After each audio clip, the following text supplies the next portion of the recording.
Okay, ladies and gents, boys and girls, happy Monday. What is going on? Victory Monday. Appreciate you all tuning in. Chris Phillips here, the Daily Crow. There we go. Of the Spurs Up Show. What is going on? And folks, winning is fun. Winning is very fun.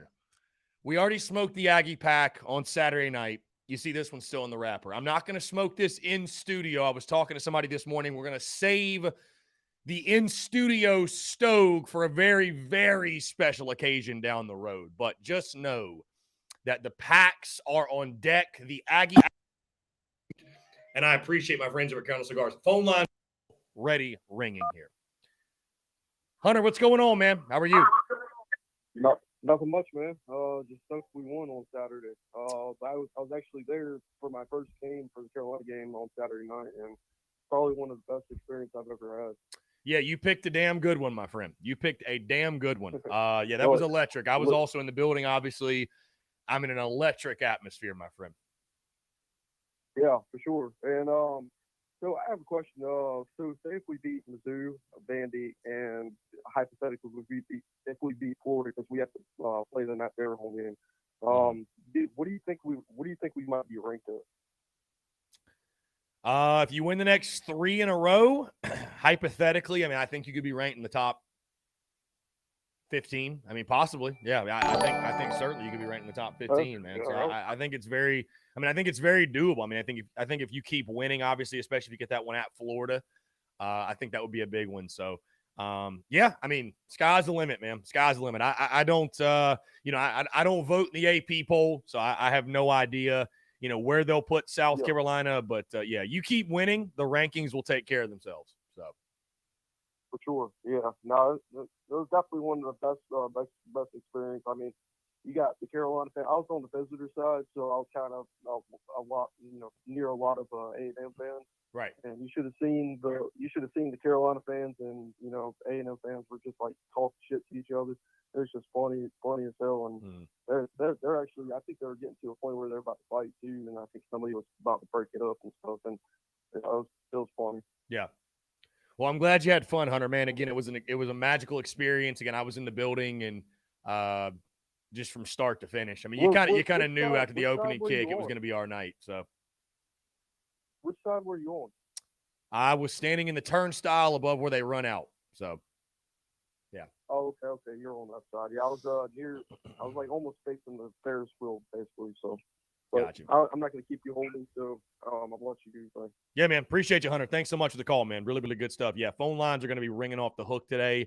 So just be considerate of time when you call in. I'm going to close the phone lines for a second just so I can tell you about our friends over at Prize Picks, guys. Of course, the Daily Crow brought to you by our friends over at Prize Picks. Go download the Prize Picks app. Go to prizepicks.com. When you do, use the promo code TSUS. You're going to receive a 100% deposit match up to $100. And guys, of course, it's all prop plays. You can play any and every single sport. College sports, of course, NFL, NHL, MLB, NBA, you name it, they have got it. That's our friends at Prize Picks. Download the app or go to prizepicks.com. Use that promo code TSUS to receive a 100% deposit match up to $100. Be sure to check them out and tell them that Chris from the Spurs Up Show sent you. Also, guys, we got my good friend Steven Garcia, former Gamecocks quarterback. He will join the show in about 10 minutes or so. Let's confirm with the Roach King.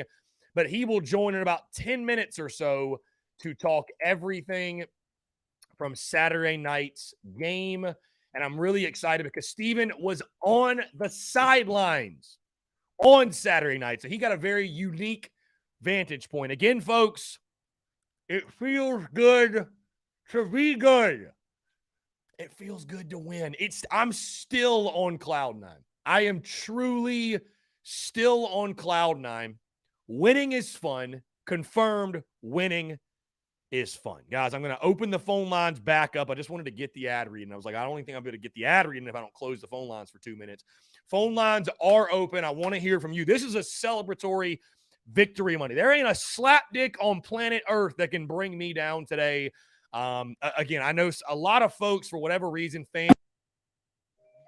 On that note, let's jump to the phone lines here. Nikki Brown, Greenwood, South Carolina. Shout out to Greenwood. What's up, man? How are you? Hey, doing great, doing great. Big win for the Cops. Big win indeed, man.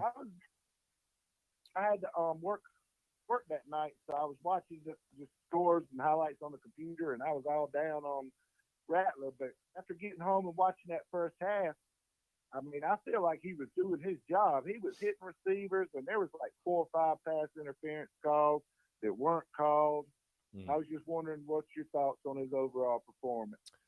Yeah, I thought Spencer Rattler played fine. I know the numbers don't look great, but like you mentioned, he was the victim of a lot of drops, some no calls and the PIs. I thought he took care of the football. Obviously the play that he was hit from the blind side. I know Shane Beamer said he's got to get rid of the ball quicker, but I mean, what is he supposed to do there? Got to have a second longer to get that ball out. I thought he made some throws in that game, and I can't wait to hear Steven Garcia's vantage point. I thought he made some throws that, they were throws that you looked at and you said, this is why you brought him to South Carolina. They were throws that only a handful of quarterbacks in the country can make. So I thought he played fine.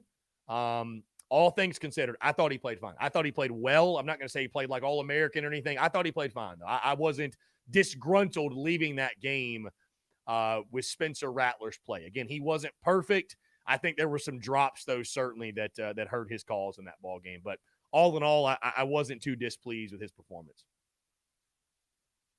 All right. Well, I was just calling to make the comment. Yeah, man. Yeah, no, I appreciate the call. Thank you so much. Yeah, I've seen a lot of commentary regarding Spencer Rattler. I didn't have an issue with the way he played. I really didn't. I did not have an issue with the way Spencer Rattler played. I thought he got a lot of – I'm not going to call the criticism unfair, but, I just thought, a couple of those drops really hurt him. And, you only get a couple of opportunities in SEC games to make those plays, right, when you're playing quality teams. And you just got to make those plays, bottom line. Let's start with the phone lines. Here we go. John Edward, what's up, man? How you doing? Dude, great. Obviously. I just want to make some comments. I know a bunch of people want to call in, and you got Steven here in a few minutes. But I just want to make a comment. I was on stage, watching the game from home, and, dude, I could just tell from home when Spaghetti, took off and what on that stuff was done, dude. I've heard Williamsburg Stadium loud a lot in my life. I've never heard it that loud in my life. Yeah, it was loud. It was raucous for sure, man. That opening kickoff was that was about as magical a moment as you're going to get. I had folks telling me it reminded them a lot of the Ace Sanders punt return, against Georgia back in 2012. So, I mean, it was electric, man. It was electric, and for a fan base that's kind of been sitting on the edge, waiting for that breakout moment, sort of kick the door down. We talked about last week. I mean, what a way to do it! What a way to start. Absolutely incredible. So yeah, I mean that was electric, and I talked about this on the podcast that dropped today, man. But the roar after the fact that it just like kept going and going, and it fed right into Sandstorm, and then you get Darius's pick, and I'm thankful that the final result didn't end up this way, but it reminded me so much, honestly, of the 2017 Kentucky game where we started out and just were red hot. Again, I'm glad the final result didn't play out the same way that one did, but I mean that was a start out of a dream, man. I mean, it was a start out of a dream. There's no other way to say it. So, no, absolutely. And then, just to wake up on Sunday, I went to church, and then I got back from church, and you wait till 145, 150 for the poll to come out, and just it's been like 4 years since you've seen a number besides our name. Yeah, dude, it's wild. Yeah, to be ranked. I mean, I think again, is it the end all be all? Does it mean everything? No, but to be ranked, it just you feel like you have a quality football team, and it's a step. It's a step. Again, it's not the end all be all, but it's a step, and it's cool. It's cool. I think people should be happy. Hell, I'm happy. I'm happy the Gamecocks are ranked. It's awesome. Yeah. It's awesome. Now you got to build on it and stay there. But it's a hell of an accomplishment, man, for Shane Beamer and that program. And it feels good to be good. I mean, there's no other way to put it. Winning is fun.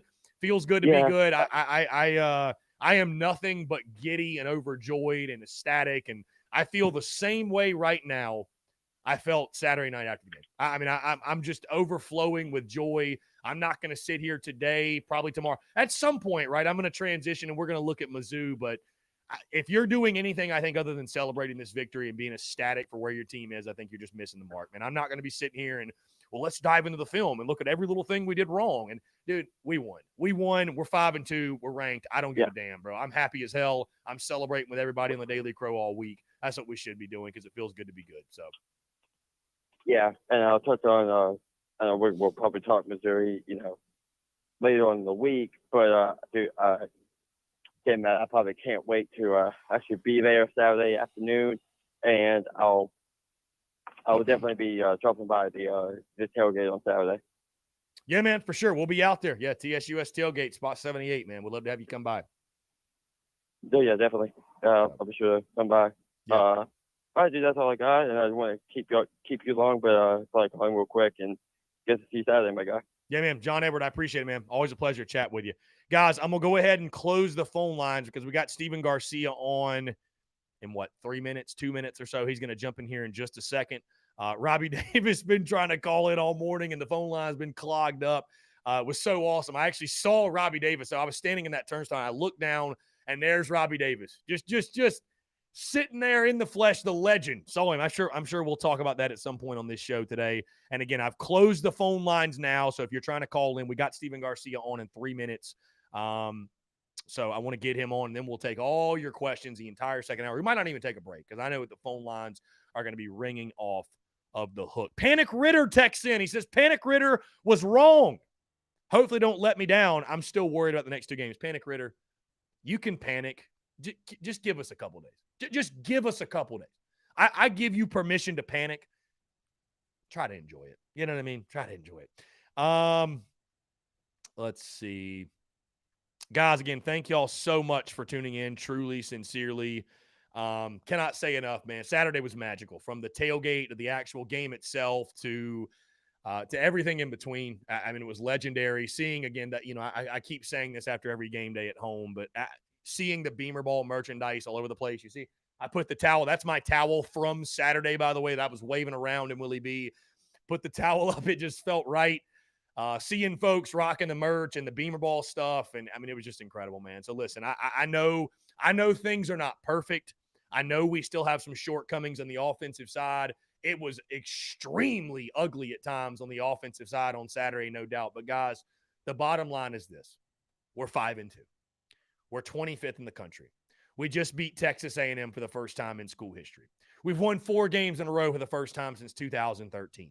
Wake up, smell the roses. Oh, by the way, we're favored going into our game at home this weekend. And we're going to be favored in our next 2 ball games at minimum. Wake up and smell the roses, man. Feels good to be good. I'm giddy. I'm ecstatic. Again, this pack will be smoked at some point this week. The A&M pack, the Aggie pack already got smoked. If you could understand what I was saying, I'd do the entire show with a stick in my mouth. Carolina Cigars, by the way. Shout out my fine folks over at Carolina Cigars. They were the suppliers. We sold out. We sold out of our Aggie packs on Saturday. Sold out of them. Shout out Tom. Shout out Eric. Shout out the entire Carolina Cigars crew. We sold out of the Aggie packs. You guys were sending me pictures and videos of you smoking the Aggie pack. Shout out my guy, John Rice, by the way, that tunes into this show basically every single day. Much love, my guy. And obviously, we tailgate together. We get back to the tailgate. I said, I'm going to wait like Kentucky. I'm going to wait till Sunday afternoon. We're going to smoke the Aggie pack. He said, you're going to smoke it right now. We're going to smoke this thing together. Sure enough, we did. Legendary. The rest is history. Thank you, John, for kicking me in the rear end when I needed it. We had a blast out at the tailgate. Again, guys, we're waiting on the Roach King. In the meantime, let me tell you this. Speaking of Carolina Cigars, I'm very excited to announce details to follow very soon. We will have a hangout. I'm not exactly sure the details. More than likely just going to be a hangout. But anyways, in a couple of weeks, the week of the Vanderbilt game. Yes, the week of the Florida game. Week of the Florida game. Yours truly going to be heading down to the Low Country. A little Low Country tour. Right? We're doing the Vandy watch party at the Carolina Ale House in Somerville. That Wednesday night, the week of Vandy, we're going to do a hangout. Might stream it live as well. Hangout at the Carolina Cigars Cigar Lounge down in Hilton Head Island. Guys, going to be a fantastic time for all my stogie smokers out there. Gamecock fans, going to be a hell of a night just smoking cigars, chilling, hanging out, talking Gamecocks. And I got a good feeling we're going to have a couple reasons to smoke some stogies after the next couple of games going into Florida week. So, going to be a really good time. Stay tuned for all details to follow on that. All right. He joins us every single Monday. We kick off the week in style here on the Daily Crow. The Roach King. Roach, what's going on, my friend? How are you? Moving slow, man. Moving real slow. A weekend in Columbia takes its toll yet again. Not the first time, certainly not the last. Again, Steven Garcia, appreciate you taking the time, man. Before we jump into everything, of course, you see his polo. Got to tell you about our friends over at Rebel Rabbit because the segment is brought to you by Rebel Rabbit. Guys, Rebel Rabbit is a new seltzer company right here out of Greenville, South Carolina, but they're not just another hard seltzer. Rebel Rabbit is an alcohol-free, THC-infused high seltzer. Yes, THC-infused. All of Rebel Rabbit's high seltzers are infused with just enough Delta 8 or Delta 9 THC that will open your mind to an entirely new drinking experience. And I did not really update you guys last week, but Rebel Rabbits are incredible when you enjoy them responsibly. I only had one last Tuesday night, and it was pleasurable. It was nice. I was very relaxed, cool. You drink too many, you're going to be floating in the stars, but I was good. With only 6 grams of sugar and all natural organic flavoring, it's a light, refreshing social tonic that helps you cut back on booze but not on fun. So, guys, whether you drink alcohol a lot, a little, or none at all, Rebel Rabbit's the perfect replacement or alternative. Follow them, guys. Follow the Rabbit for a better way to booze on Instagram at DrinkRebelRabbit. We always tag them, of course, when we post Steven's clips. Also, visit their online store at DrinkRebelRabbit.com or check out their store locator to find the closest rabbit hole near you. Or you can also order online and have it shipped directly to your door. So, guys, again, Rebel Rabbit, go support those guys. You see Steven and I drinking them all the time. We appreciate our friends at Rebel Rabbit for supporting the show. Steven, let's jump into it, man. Hey, winning's fun, man. Yeah. Winning's fun. Stogie's on deck. Rebel Rabbit's on deck, dude. Yeah. Man, what a weekend you chose to come into town. I know obviously you had a really unique vantage point on the sideline, so I'm really excited to get your take on that. Dude, as someone who's worn the garnet and black, you know, you've experienced some crazy moments, right? I'm thinking 09 Ole Miss, 2010 Alabama. You think of Willie B and just how loud it can get. Xavier Legette's opening kickoff return for a touchdown. I got a feeling that's got to rank pretty high up there for the electricity felt in that building. Dude, absolutely. Absolutely, man. And, you know, I remember talking about the lights. You know, the online does not do it justice. The lights, when those things are firing off, and as loud as that place was, I mean, I was getting goosebumps. I'm kind of getting goosebumps even talking about it right now. It was awesome to see that. We need that energy. We need that energy at all times. Yeah, you talk about Steven getting off to a quick start, right? That was a huge storyline going in this game, and we had seen this team all throughout the year, you know, sort of sputter out of the gate. And Texas A&M had done the same thing. I mean, you really just can't script the better start, can you? I mean, the kickoff return, the interception that I thought probably should have been a pick six, but either way, the interception, then you get the weird ball going off the A&M quarterback's knee. I guess you'd call it an interception. I don't know, interception, fumble, whatever. The turnover that Tonka Hemingway gets. Before you can even blink, Carolina's up 17-0. Obviously, put the Gamecocks in a great position to secure that one. And I don't want to say put it in cruise control, but you felt really, really confident after that start that was South Carolina's game to lose. For sure. And we tried like hell to lose it. Yeah, but we didn't. We didn't. I was like, what the hell is going on right now? Is this the same team or what's going on? But you know, you got to give A&M credit. They got punched in the mouth, like you said, really early, and they fought back with, you know, their third and fourth string quarterback. So you got to, you know, give a hats off to them. But yeah, that was a big time win for us, for the program. I don't think a lot of people expected us to win, but that was important win right there. Mm-hmm. Steven, we talk a lot about Shane Beamer and the positive energy and the emotion, if you will, and the mentality of this football team. Again, you had a really unique vantage point because you were on the sideline. And so I'm not saying you were like in the huddle or anything, but you were down there. I'm sure you could kind of sense the body language and the emotion. Just talk about it, because I feel like this is a team. Shane Beamer talks about it a lot. They just never flinch. You know, it's not perfect. It can be ugly at times, but this team is resilient. We saw it last year. We've seen it this year. They just continue to find a way to stay positive and bounce back. And I think that obviously stems from Shane Beamer and what he's building and has built to this point at Carolina.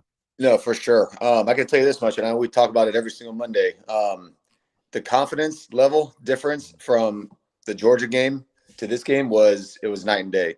That was a confident group of guys right there, and it showed. It shows, and you can feel it. It's palpable. Yeah, well, that's we just needed that since day one. But I think with Rattler kind of getting a little bit more comfortable with everybody, and everybody kind of getting more used to each other, I think it definitely helps. But I think beating Kentucky and Lexington was definitely a big one, and then obviously winning this past Saturday, we're a very confident football team right now. Let's talk Spencer Rattler, Stephen. The numbers don't jump out at you, but I thought Rattler, I thought he played solid. Wasn't great. He was hurt by a couple of drops. He was hurt by a couple of non-call PIs. I thought for the most part he took care of the football. I know the one obviously he's hit from the blind side. Chambers said he's got to get that ball out quicker. What'd you see from Spencer Rattler? Because I thought, Stephen, I thought there were a couple of throws in that game at the sideline that you looked at and you said, like, this is why you brought him here. I mean, those are throws that only a couple of guys have the arm strength to really make and can put that dart on the money. What did you see overall from him on Saturday night? Same thing, confidence. Just looked like a confident kid, confident player. Stayed back there, made the throws. I wish the one touchdown that was dropped, man, that was a hell of a ball. Seeing it from the sideline on the scramble and tossing that thing up. He's got to come down with that ball, that's for sure. But he's a much more confident player, at least in my opinion. Yeah, I mean, you look at the arm strength. I do agree with you. The entire football team playing with that confidence. It's easy to be confident as a quarterback, and you know this, Stephen. When you got a guy like Marshawn Lloyd toting the rock, I mean, that dude is a monster, and I'm sure you'd agree. I think he only had 4 carries in the first half. You know what? Not to this level, maybe, but it kind of reminded me. I know this was after you, Stephen, but the 2013 game at UCF when Mike Davis had like 4 carries in the first half, and then he's like, "Get me the football," and Carolina was able to ride him to victory. It kind of just felt like, I mean, I know they want to do different things, and I know it's not as simple as this when you're devising an offensive game plan, but it's like, it feels like at this point the game plan should just be give one the football. Like he makes plays.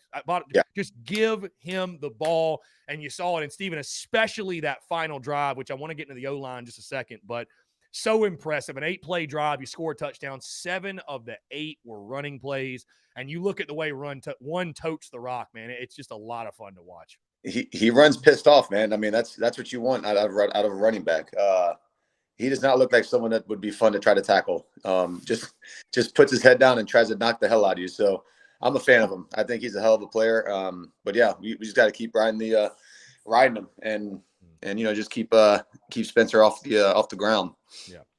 And again, we mentioned the offensive line. I want to make sure we sing their praises, Stephen, because again, it's not perfect all the time, but for nobody it is. But to have a drive like that, again, the final drive, 8 plays, 7 of the 8 are running. It's one thing to be able to run the football, but it's another to be able to run it when you want to, right? And to be able to run it when you need to, and to be able to ice a game like that. And we obviously thought at that point that was, I was going ahead and celebrating. Little did I know that Texas A&M might have a play to win it or whatever. But either way, that was the icing the game type of drive, and to be able to do it in that scenario was really fun to watch. Yeah, anytime you can impose your will on the defensive line, I mean that's what those linemen love, man. I'm sure they probably told Satterfield, like, give the ball to one, let us run block. Like, we're done with the pass block. Let's put this on our back and let's get this job done.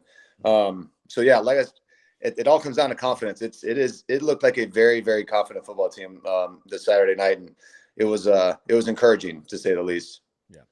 Now, I feel like, Stephen, it would be irresponsible of me because I'm sitting here on cloud 9. I mean, it feels good to be good. Winning is fun. I'm still like to the moon right now after that game Saturday night, and just that the entire day, the tailgate, the emotions inside Willie. And that was a special night. That was a special night. I don't want to make it more than what it is, but I mean, it was truly a special game and a special night for that football team and its entire fan base and this program. When you look at the offensive side, though, looking critically, you had some quote unquote invisible yardage because you had a kickoff return for a touchdown. You had short fields on the pick and the other turnover, but under 300 yards of offense, there's still gripes about play calling. Uh-oh.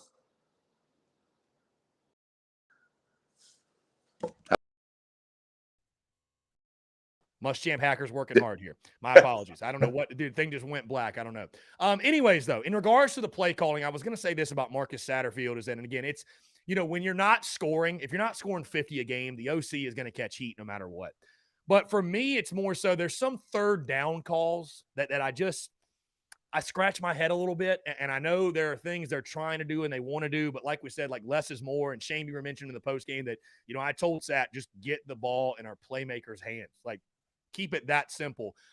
Did you see anything specifically from the play calling that you want to see more of, less of, situational play calling? I think that's where the most to be desired for me is the situational play calling. There's just some situations where I'm like, but, it's one of those things. If it works, you're a genius. If it doesn't, you're an idiot. But it just, that's for me where I look at it, I'm like, situationally having a feel of the game. Was there anything that just stood out to you on the play calling side of things? Not really. I think he catches a lot of shit for not necessarily all of his fault. At least that's my opinion. But again, I'm not in the locker room. I'm not in the meeting room. So I don't necessarily know what's going on behind the closed doors. And, I don't even want to ask. There's guys on the team that I'd prefer to ask, and it's none of my damn business, But, I'm a fan of Satterfield. He's always been a good dude to me. Talked to him before the game. So, I like him. I like him as a person. As far as a coach goes, I mean, I know that they are saying that it's a little bit more pro-style offense than maybe we should kind of do more of the gun-run type deal. But, again, who knows? He knows the players a hell of a lot more than I do. Yeah. And, the talent that, guys can do.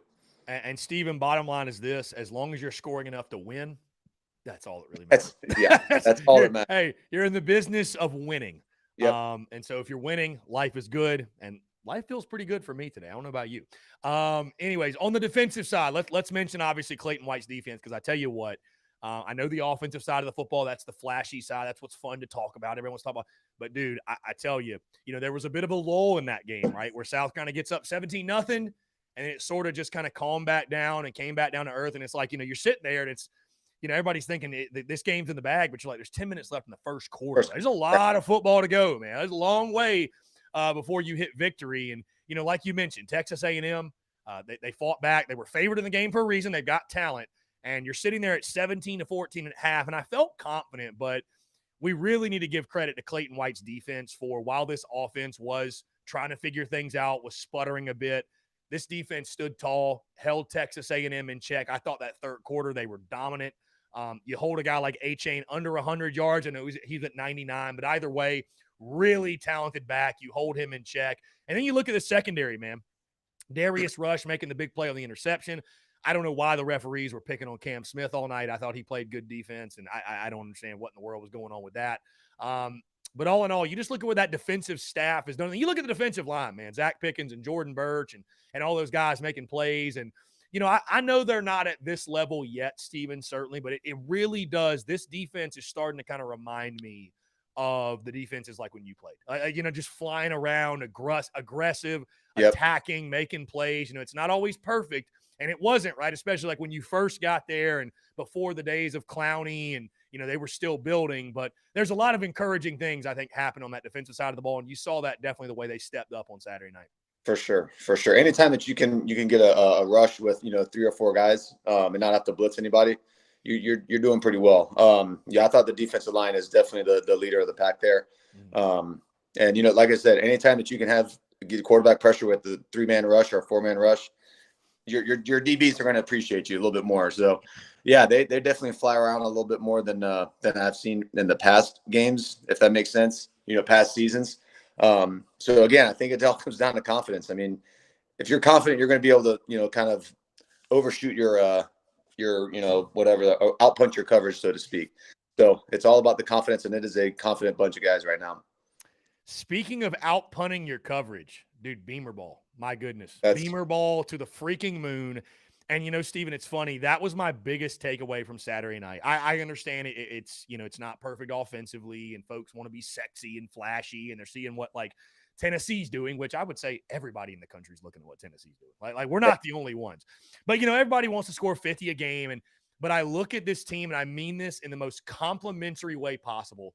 This is such a Beamer team. Like, it's got Beamer's handprints all over it, where it's like, and I know they want to be dynamic offensive. They want to score a ton of points, but hard-nosed, confident, like you mentioned. But you know, play with ultimate tenacity, you know, aggressive, resilient bunch of guys, you know, and they went on special teams. And you saw it again with the kickoff return. And then you look at Kai Kroger, an unsung hero in the game. He's averaging 50 yards a punt. I think he had like a 70-yarder in that game. You know, I know it's the facet of the game that doesn't get the glory. But, man, when you're winning 2 out of 3 facets, Steven, you got a pretty good chance to win on a weekly basis. 100%. I love that. I love that he put so much emphasis on the special teams, because I feel like that's a very underrated job as a head coach. You know, that's his background though. He's a special teams guy. His dad was a special teams guy. I mean, it's in his DNA. So anytime you can get a cheap touchdown or a cheap turnover on special teams, your chances of winning are, you know, dramatically improved. So yeah, it is Beamer ball to the freaking nth degree, man. I love it. I love to hear you say that, Steven. Now, this next question I have for you, I don't think there's anybody better that I could ask, because you have literally been through this. You've been put through the ringer. So as fans, right, we can sit here. We're projecting 3 weeks from now, 4 weeks. We're going to be 8-2, man. We're, you know, Beamer ball to the moon. We're never going to lose again, right? The highs are so high in SEC football. And when you've won 4 in a row, right, I mean, the fan base should feel that way. As a player, though, you got to stay level-headed, because it can turn like that, right? They'll put you on the mountaintop when you win, and they're going to bury you when you lose. Like, it goes both ways, right? And so you're the perfect person to ask, Steven, because you've literally been through this. Bama, Kentucky. Yep. You've literally been through this. So this football team, you're favored, playing Mizzou, only favored by 5, right? So Vegas thinks it'll be a close game. It's homecoming, 4 o'clock kick. I think Willie B will obviously be jumping again. So obviously you got the advantage that you were at home. But how does this football team stay even keel, right? And I know that for some that might seem like a simple answer. It's like, well, I mean, you haven't done anything yet. But, you know, you can read too much of your press clippings, especially now in the social media world where we're all on social media and everybody's patting you on the back, telling you how great you are. And you're going to be 8-2 and you can't lose. And then how does this football team stay even keel and not allow, you know, the outside noise to get them? Because outside noise can be impactful, both negative and positive, if you let it creep in. How do you stay even keel going into a game like this? That's a head coach's situation. That's why Beamer's getting paid. That's his job to keep all these guys confident, but not overconfident, if that makes sense. You know, we did lose to Kentucky the following week after Bama, but I mean, we were beating the hell out of them in the first half, and then, you know, Lat got hurt and we just forgot how to play football. So I mean, there's a whole bunch of shit that happened with that whole deal. But yeah, I mean, I was watching something. They're talking about Anthony Richardson for the Gators. That I think he stays like with his mom still. He's like, you know what? These fans I'm a Heisman hopeful. Next thing you know, all right, man, get this damn guy out of the field, like get him off the field. This guy sucks. And yeah, I mean, it changes like that. So, yeah, I mean, you don't want to read too much of your own stuff. I mean, obviously, social media is going to change that a little bit, but yeah, you got to remain confident, but you can't be overconfident. You can't take an SEC opponent like Mizzou. I mean, I know they're kind of in the tank right now a little bit, but you can't take an SEC opponent for granted. So we just got to keep practicing, go to work, and get ready to go. Try to make it 5 in a row. Yeah, dude, and 5 in a row. I'm sure we'll have the statistics sometime this week, but 5 in a row. I mean, what was the last time? Yeah, I mean, 4 in a row was the first time since 2013. I mean, it'd have to be sometime in that run. Maybe it was 2013 we won 5 in a row. Because I'm trying to think at the end of that season. It's been a while. It's been a while, bottom line. And again, you got a great opportunity. You can punch your ticket to bowl eligibility. I know our goals are much bigger than that, but that's something. You know, that's something. You have your micro goals and your macro goals and all types of goals throughout the year. And one of the goals, obviously, is to go bowling every single year. So, right. But sitting here 5-2 now, again, Gamecocks are now ranked 25th. Which, Steven, when you played, did you guys care what the ranking was? I mean, was that something that you were like? When you got ranked, you're like, yeah, well, you know, did it matter? I mean, no. Not really. No, that maybe some guys did. I personally didn't give a shit. Very good. That's kind of what I expected. Anyways, great opportunity this weekend, man. Taking on Mizzou. And Mizzou was a team you never got to play, right? Because that was 12 was the first game. Yeah? Yep. Never got a chance to play against them. Connor went, I think, 20 of 21 or something like that for whatever. Yeah. Reason, but yeah, and Spurrier gave him shit in the post game for throwing an incompletion. So that that's sounds about right. Yeah. Anyways, man, Steven, I appreciate you taking the time, dude. It feels good to be good. Truly, it's again, it was a magical night in Willie B. I mean, what more can you say, dude? What more can you say? I think definitely fans should celebrate this one, enjoy this one. Obviously, it's the team's responsibility to keep that level head and build off that win. But for Gamecock fans, man, I think this is something that, it's funny, Steven. I was actually looking today, a year ago to the date, was the Sunday after South Carolina lost to Texas A&M 44-14. So it's like, feel good about this one. Yeah, for sure. Feel good about this one. I wish we had a chance to play Arkansas again, because I think that it's a different outcome if you play against them now. God, isn't it crazy when you play people? You know what? Actually, I'll give you an opportunity to speak on that, Steven, because it's so funny. I'm choosing this week to not give the negative commentary light, because again, while I understand, we're going to be fair, we're going to be critical. If you can't be joyous and happy after a win, in my opinion, you just need to go do something else. You know what I mean? Like if you can't be joyous after a victory, go do something else. But what do you make? Because there's this, and it goes beyond South Carolina. There's this narrative in college football that I don't particularly like, where it's almost like I don't know if it's because of the playoff or what have you, and I don't know if you feel this, but it's like everybody sucks. Outside of like 3 or 4 teams, if you're not a playoff team, everybody sucks. Well, you haven't beaten anybody. Well, no, like nobody's beaten anybody. It's like, well, you just beat a 3-4 Texas A&M team. I'm like, they're 3-4 because Carolina beat them. Like, right. It's so funny to me how some people operate. They will do literally anything and everything to discredit everyone's. It doesn't have to be South Carolina, just literally everybody's successes. And I'm just sitting there like, all South Carolina can do is play the teams in front of them. And I mean, you're in the SEC. I would understand if you're in the ACC or the Big 10 or the Big 12 and you're the Pac-12, you're making that argument, but bro, you don't just skate through the SEC and get lucky. Like that just doesn't happen. It doesn't happen. I think it's just silly commentary, man. That's how it feels to me. Some people just want to see the world burn, man. Some people are just pissed off at the world. So, trust me, I've had several people come up to me, throughout the years and just have something negative to say. It's like, dude, shut the fuck up, man. Like I don't care about your negativity, man. I don't need it. All right. Be positive. Put a smile on that face. So I don't know, man. Just some people are pissed off. It is what it is. Hey, well said, Steven. Drop the mic. Feels good to be good. How was the weekend, by the way, outside of the game? You obviously said you're hurting today, so I guess Cola was a good time. Yeah, it was fun, man. We hit a bunch of accounts and with the Day Chaser guys, and I mean it was a blast. Always getting a chance to come up there and meet up with guys and old teammates and hang out a little bit. But just every single time I leave an airport, I just feel like death. Yeah. So I'm in a little bit of a recovery mode right now. I'm gonna go sit in the sauna for a minute. Yeah, I love it. I saw Nick Muse was there, and I think Ernest Jones, a couple other guys. I also had Nathan Pepper hit me up on Facebook, said he was there. He said he was actually behind me in the ticket line or going into the game. I didn't even realize. I got to meet up with old Pep next time he's in town. But and I had people, Steven, texting me like selfies. It was like I got a text at like 1 a.m. and it's you with them. I was like, that sounds about right. Par for the course. Par for the course. Yeah. We love it. Yeah, I always lose a few hours of sleep going up there. How can you not, man? How can you not? Steven, always a pleasure, man. Truly, again, I appreciate you taking the time and looking forward to many, many more of these joyous conversations in the very near future, my friend. Appreciate you. Yeah, man. Absolutely, man. We'll see you next Monday. Yeah, man. Roach King, out. Yes, sir. Out. See you. Thank you, dog.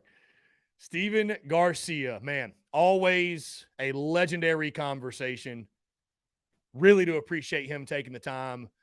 Again, thank you to Rebel Rabbit for sponsoring that segment. And, man, like Steven said, put a smile on that face, man. Be happy. Hey, feels good to be good. Feels good to be good. Viva Garcia indeed, my friend. All right, guys. Hey, let's go ahead. We're going to jump into a break, but on the other side, we're going to go quite a while without a break because I want to hear from you. I know there's probably a lot of you itching to call in. We're going to take all of your questions, your comments, your calls, and more on the other side. You're tuned in to the Daily Crow.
Just had to call in after an amazing victory, dude. Yeah, Sun Tzu, what's up, man? How are you?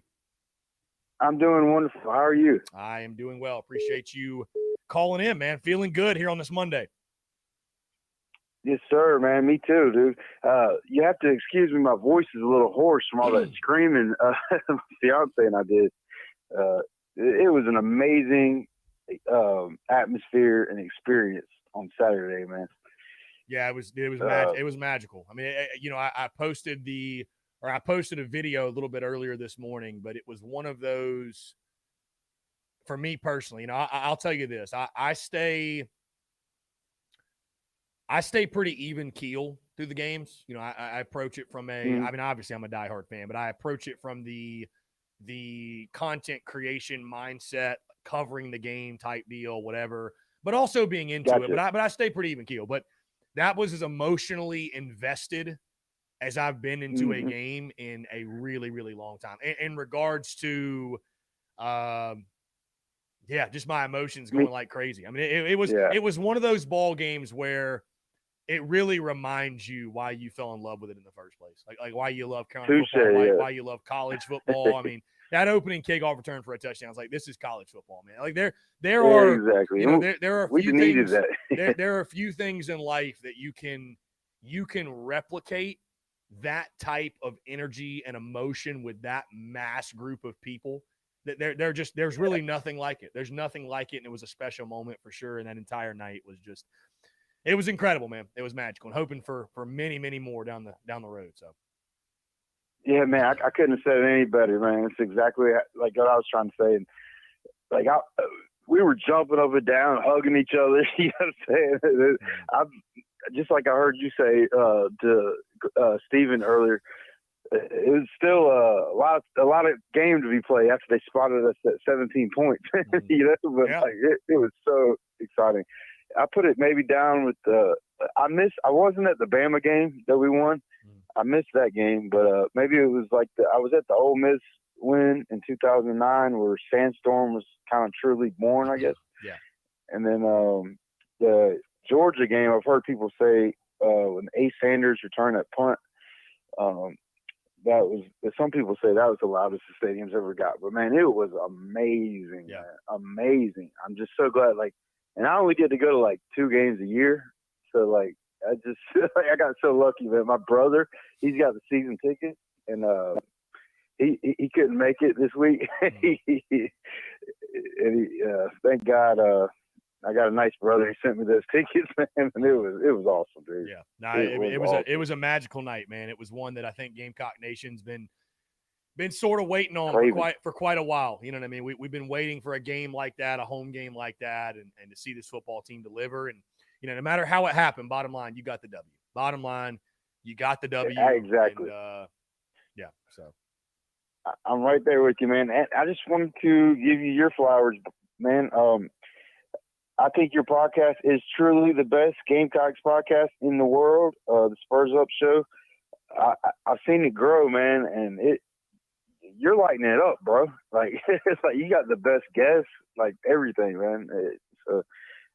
Mad props to you, and go Gamecocks, bro. I appreciate it, man. Hey, thank you so much for the love, man. Thank you for the kind words, and I appreciate the call, man. Always a pleasure talking with you. Yes, sir.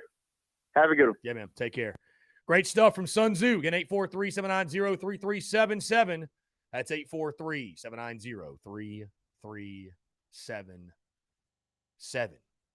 Guys, again, I apologize for not getting to your questions in the chat. You guys are going wild. So we got, as you can imagine, tons of questions, tons of comments. Here we go. To accept. Robbie Davis, what's up, man? How are you? Dude, I am still on cloud 9 or 10 or 12 or whatever number we're on these days. Okay. It was absolutely insane Saturday night. Okay. I have never been to a South Carolina game in my life where the atmosphere was the way it was Saturday night. That is a game I will never, ever forget.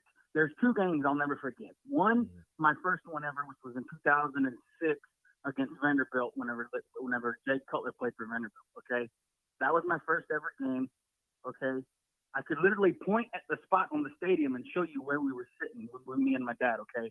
And I will never forget Saturday night ever. Okay. And I told my mom on the way out of the stadium, I was like, Mom, technically, if you think about it, when I am present and accounted for, we are 1-0 against Texas A&M at Willie B. Good point. Love that. Robbie, it was by the way, I know you're probably going to get to this, but it was incredible to look down and see you in the crowd. That was pretty wild, man. Just couldn't script something like that happening. Like, wait, what? How did you know it was me? Was it the hat that gave it away, or was it my face? What was it? I think it was just your entire aura, my friend. Entire aura. So. Oh my goodness. Dude, the last 10 seconds, the guy that I was sitting next to, okay, I can't remember his name, but the last 10 seconds of the game, right, whenever A&M could have possibly won the game or what have you, I literally looked at him, I was like, dude, I'm about to like hide behind you because I can't watch. And I literally like put my head behind his back and I was like, I can't watch. Just tell me what happened. And then next thing you know, they get the onside kick and then we stop them on, I think, what was it, fourth down. They went for it on fourth down, didn't get it.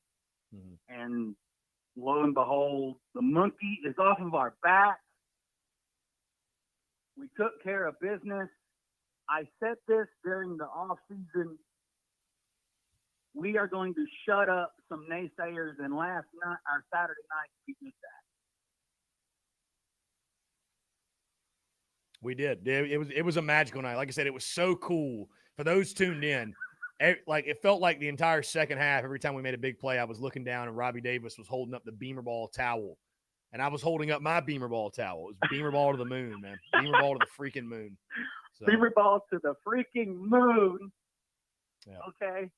Beamer Ball to the moon. Okay. And I literally think that we have somehow, by some miracle, have figured out a way to kind of sort of move the football. Give the ball to Marshawn Lloyd. Give the ball to Christian Bill Smith. Find ways to get those guys the ball. Because I don't know what Marshawn Lloyd does to like piss himself off before a game, okay? But whatever he does, keep doing it, okay? Because whenever he had that really short run and ran that A&M player over, and I saw the replay, I was like, holy crap, that dude looks like he runs like somebody just like craps in his cornflakes and he's pissed off. You know what I mean? Yeah, dude, for sure. Like it was bonkers. I was jumping up I was jumping so much I literally about fell over the seat in front of me and fell on top of my aunt and my uncle.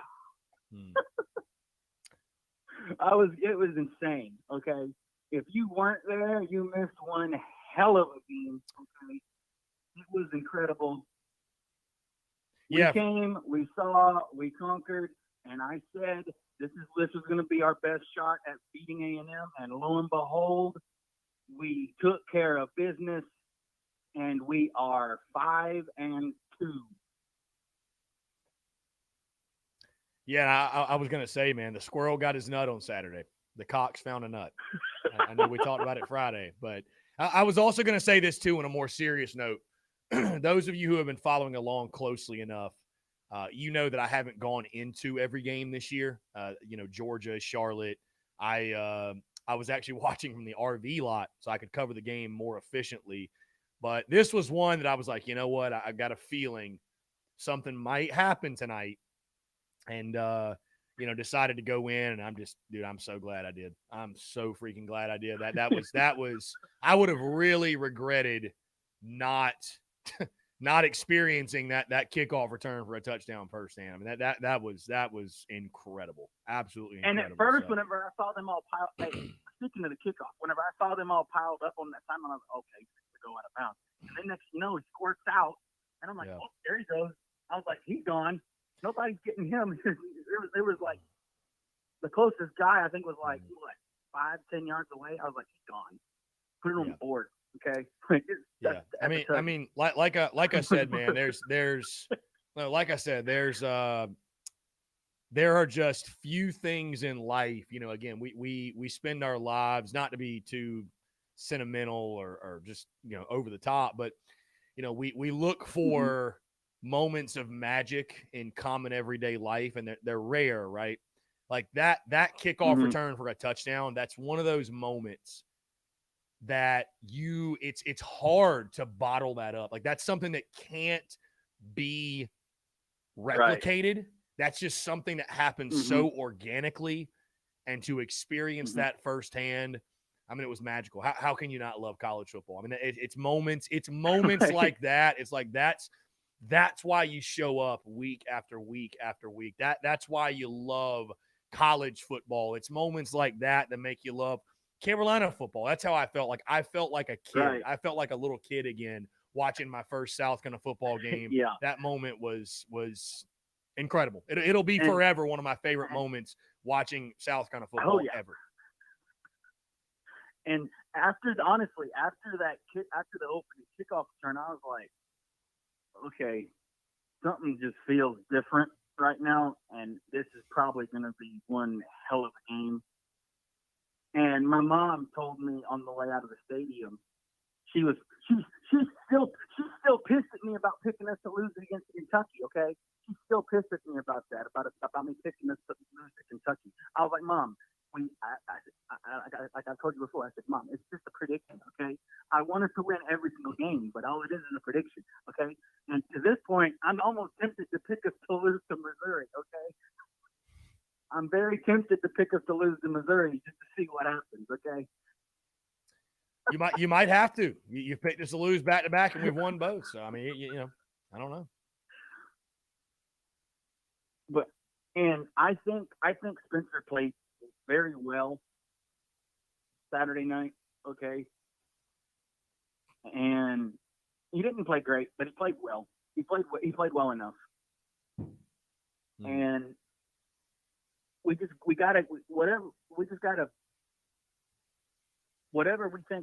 they think is like needs to be fixed after Saturday night, try to fix it, take care of it. And whenever you were talking about, you know, don't let the players get too high, don't let them get too low or what have you, I'm like, look, just you got to play the game regardless. If you got to play every game confident, right? But like you said, don't get too confident, because if you get too confident, you're going to make a mistake, you're going to screw up, and something bad's going to happen. So just play the game confident, let it happen, and just go out there and take care of business, and whatever happens at the end of the 4 quarters happens. But with the way we're playing right now, I wouldn't be surprised if we scored 40 on Missouri. Hey, let's hope so. Robbie, always a pleasure, man. I'm going to get you out of here because we got the phone lines ringing off the hook. Yeah. A lot of folks are trying to call in today. Dude. You have a great rest of your day and a great week. Hopefully, I might be at the game Saturday if my mom can't go, because she's got to have surgery this week. So. Okay. So I might be at the game Saturday. I don't know yet. Yeah, well, just let me know. We'll be at Seawells. All right, buddy. You have a great rest of your week, and have a great day. Yeah, man. You too. Appreciate you. All right, let's jump to our next call here. Dalton, what's up, man? How are you? What's up, man? How's it going? I am doing well. I know I already told you in the Discord, man, but I do want to say this. And those folks that are tuning right now to TDC that listen to the podcast, they probably already heard your voice once today. Thank you for the voicemail. I know you left it at like 2 a.m. I'm sure you were a couple of lattes deep, but yeah, that was awesome, man. That was awesome. So I appreciate you calling in. What's up? I appreciate it. I just want to say on this Victory Monday, don't let the cocks get hot. The cocks are getting hot. It's too late. It's too late. The cocks are hot. It's too late. They're hot. I think the cocks are hot. They are. Yeah. 4 in a row. 4 wins in a row. Cocks are hot. you look at it. I mean, I'm so fired up. If you told me that we would be in this position right now, I wouldn't have believed you. But you go back and you hear what Shane Beamer said after the Georgia loss, that these guys aren't, they're not going to quit. We don't have quitters on our team, and they're just proving it right now. I mean, national media can downplay these two wins and say, oh, Kentucky didn't have Will Levis. That's the only reason why they won. A&M's having a bad season. Jimbo's on the hot seat. That's why they won. But for a second-year head coach to be doing what he's doing, Josh Heupel aside and the Slapdicks in Knoxville, we're just going to ignore them for a minute. But for Shane Beamer to do what he was doing or is doing right now just goes to show you that the problem with this program wasn't talent. The problem with this program with the previous administration was development, leadership, buy-in, all of those things. And Shane Beamer has brought that all back and revitalized us. And he's got us believing again. I haven't believed in a Gamecock football team in a long time. And I'm believing again. So, it's great to have that. And, it's a great day to be a Gamecock. Yeah. That's for sure. Yeah. I mean, Dalton, to your point, man, and I'll just say this. I'm not going to spend a whole lot of time speaking on it today, but all South Carolina has done is beat the teams in front of them. So you can say that it's too – however you want to label Kentucky and A&M, and nobody's making out either one of those teams to be Alabama. But let me put it to you this way. If you're a rival of South Carolina's and you're discrediting what they've done the last two games, well, you just don't want to see South Carolina fans happy. And you're scared and you're threatened by it. Because if South Carolina fans are happy, that means your happiness is in jeopardy because they don't want to see Gamecocks football on the rise. The second thing, if you're a Gamecock fan and you're doing that, you're just a miserable son of a bitch. I don't know what else to tell you. If you can't be happy after these last two games and you still on this Monday, if you start your commentary with, yeah, but, and you want to write off the two wins, find something else to do. Truly, find something else to do because watching college football is obviously a source of discontent in your life if you can't be happy after these two games. So, listen, we're not saying South Carolina beat the Alabama Crimson Tide. They didn't beat Georgia. But like you mentioned, to nix some demons in Lexington, Kentucky, right? To nix the demons of the Texas A&M series, it didn't happen by accident. All you can do is play the teams that are in front of you. And I can guarantee you this, and I know you're the same way. If you beat Mizzou and you beat Vandy and you're 7-2, I sure as shit ain't going to apologize for it. I don't give a damn who we played. So, and I know you won't either. I know real Gamecocks won't either. So, it feels good to be good, and I'm not moving off of that mentality. So, and I think everything you said, man, it's Cocktober. The Cocks are hot, and it feels good to be good, man. That's all I got to say. And all I'm going to end this call with, I don't want to look this far ahead or say, the Taters, got one coming, but I just want to let any Tater fan know out there, you better watch out because we're coming. We are coming. And if you don't think we're going to be ready for you at the end of this season, you're wrong. So I'm going to leave you with that. Any Tater fans out there, we're coming and we're looking to break some streaks. And yours is on the top of our list. So goodbye and let's go Gamecocks.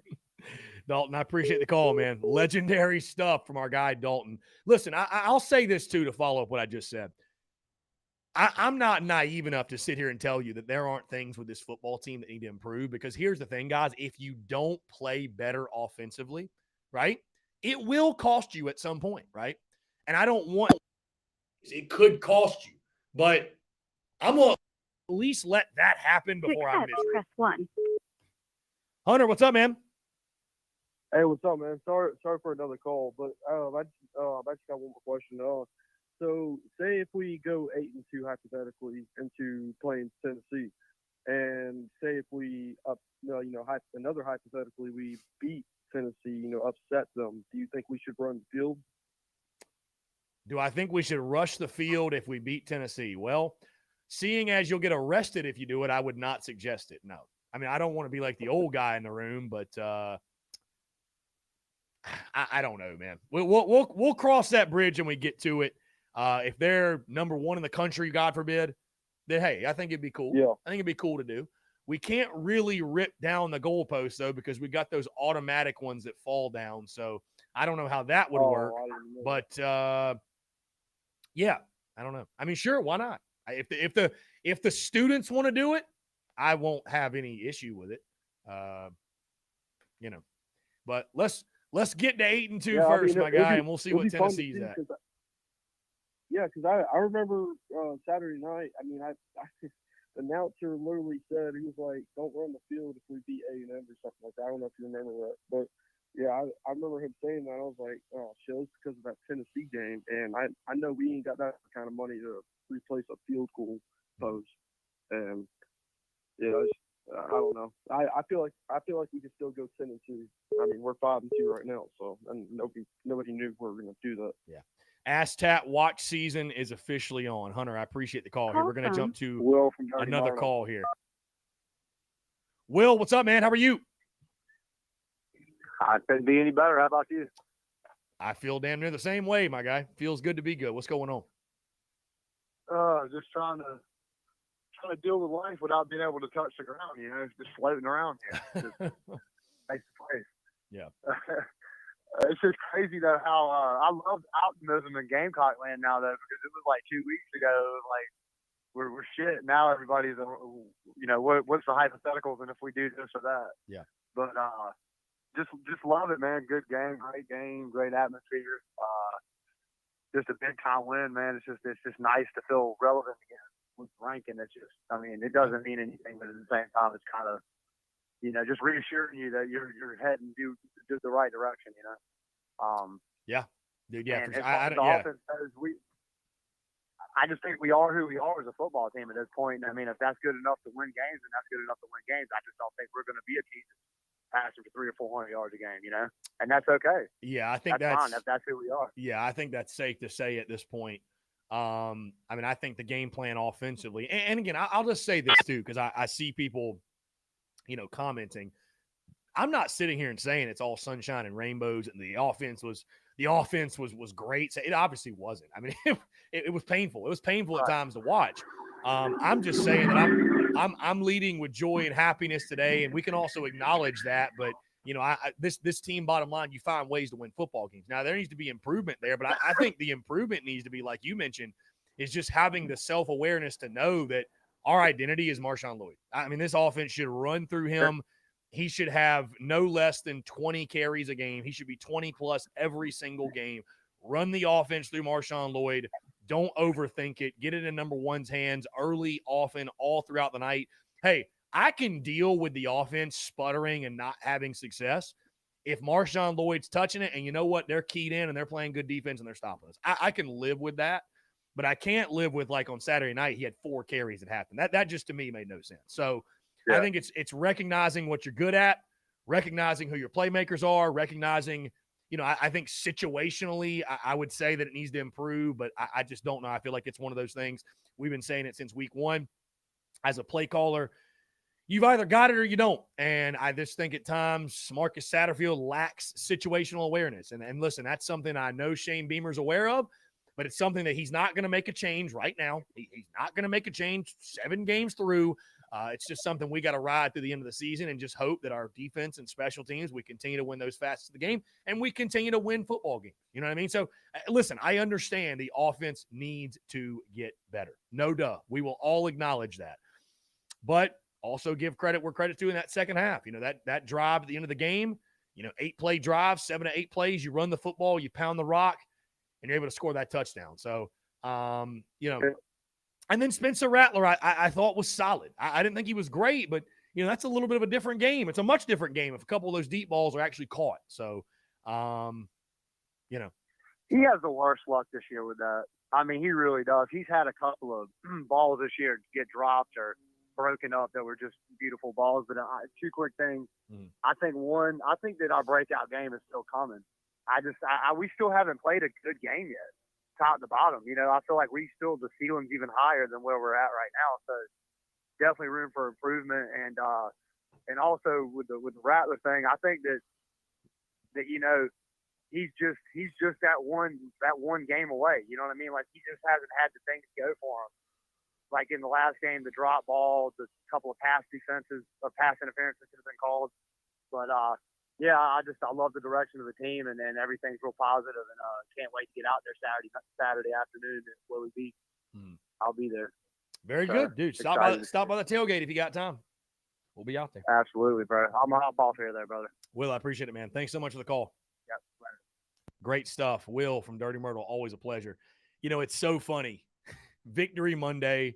We've won 4 in a row. We just beat Texas A&M, and there's still people in the comments talking about Dakereon Joyner. I mean, it's just like there's still death, taxes, and Dak Joyner commentary when it's not even called for. It's just, hey, listen, the comment section, y'all can talk about anything. It doesn't matter. It's just wild. Of all things we could discuss. Here we go. Zachary, what's up, man? How are you? I'm good, Chris. How are you? I am doing well. Appreciate you asking. You know, Chris, there's not words that have been invented to describe the feeling I felt these last 3 days. There's words that have not been invented to describe it. Yeah, man. It's again, it feels good to be good. Beamer ball to the moon. Cocks are hot. It's Cocktober. I mean, it's just, you know, it's again. There's things you can be critical about and nitpick, but dude, the bottom line is it feels good to win. I mean, winning is fun. I'm gonna enjoy the shit out of this. We're gonna break down Mizzou obviously this week and talk about it. But dude, I'm just so happy. I'm still so giddy. I'm still on cloud 9. Now again, as a football team, we all know you got to build off this winning streak. You got to build off that win.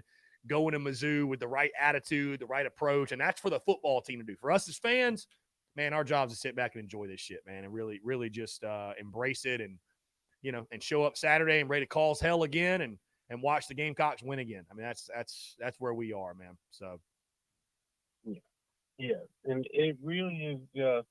I just want to talk about this staff is they just have these guys ready to play, and they just fight, and it's just amazing. Like, you saw A&M creep back into the game, and everybody stayed calm. Nobody panicked. Everybody, you know, did their jobs, and you know, it's just like and I don't want to mention the old regime because we can always talk about the old regime, but let's just be honest.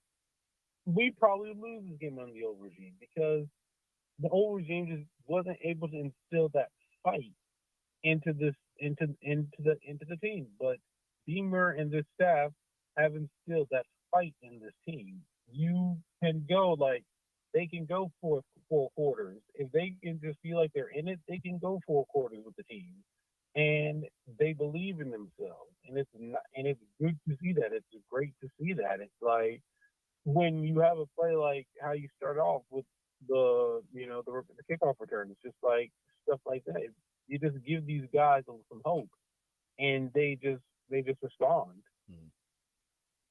Yeah, I mean, we the way we attacked on Saturday night, to steal Robbie Davis's favorite phrase, the way we attacked, the tenacity that teams play with, and the resilience, the resiliency that we played with and we've shown. It was, again, it was fun. It's crazy, man. I know a lot of jaded Gamecock fans felt some type of way. It was 17-0, and folks were, it's, oh my God, people were sweating when it was 17-14. I felt confident. I really did. I felt confident throughout the entire night. So, yeah, man, just a night out of a dream, dude, and hope to have many more. Yeah. It's just nice to see. I was really happy. Like, mostly I just want to say I wanted to give a big shout out to Clayton White in that defense before I go, because they played their butts off. They were harassing Haynes King. I mean, A-Chain got his yards, but you know what? He's an extremely talented player, and you can't stop him all the time. But yeah, like Haynes King was pressured, and somehow he got knocked out of the game. I don't know how that happened. I thought he fell on it when I was watching, but he didn't even fall on it. Someone just hit his arm, and he was out. And I was like, oh, okay, that happened. But yeah, it's like that defense. They played their tails off. They were harassing Haynes King, and like I said, hats off to them. Yeah, absolutely, man. It was a blast. It was, yeah, a night out of a dream. Like I said, man, feels good to be good. So, yeah. All right, Chris. Thanks for taking the call. Zachary, I appreciate it, man. Always a pleasure to hear from you. Great stuff from Zachary as always. I will say this, by the way. Let's see. Hold on 1 second. We got good God. We got an email from John King. I don't know if he wants this read on air or not, but he's getting it read. I enjoy your comments and have bought some of your products. While we have freedom of speech, just wondering if some of your comments about the OC might hurt recruiting. Your thoughts? Do we really think recruits are – I mean, maybe they are paying attention to what I'm saying.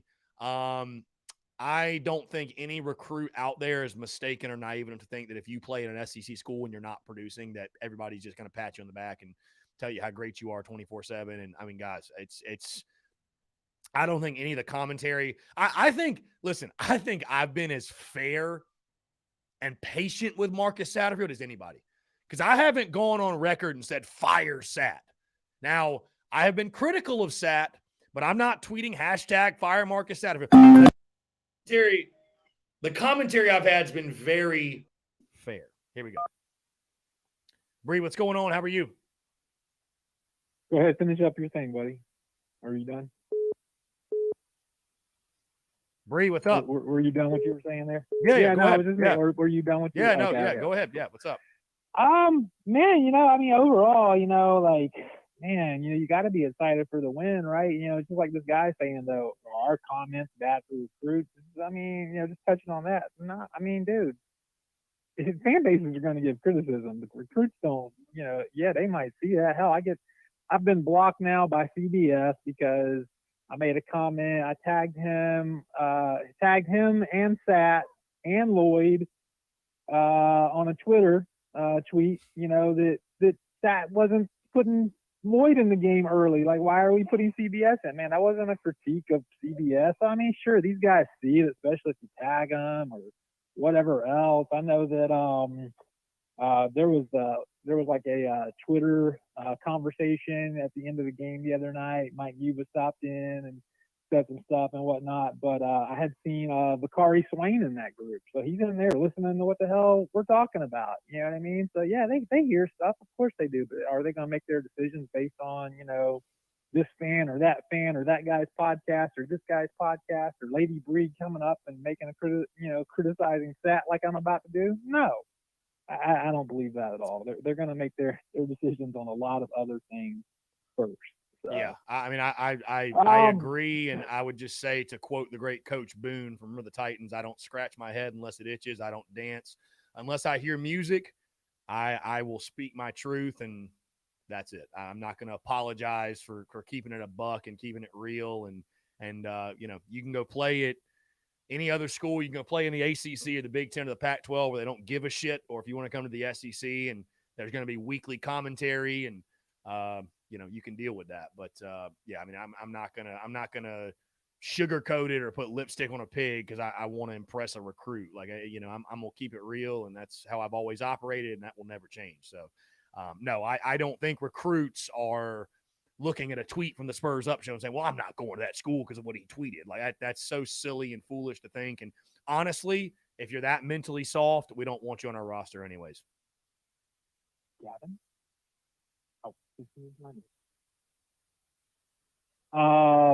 Yeah, man. And I see somebody in here commenting like, who are the big time recruits we're getting? Are you kidding me?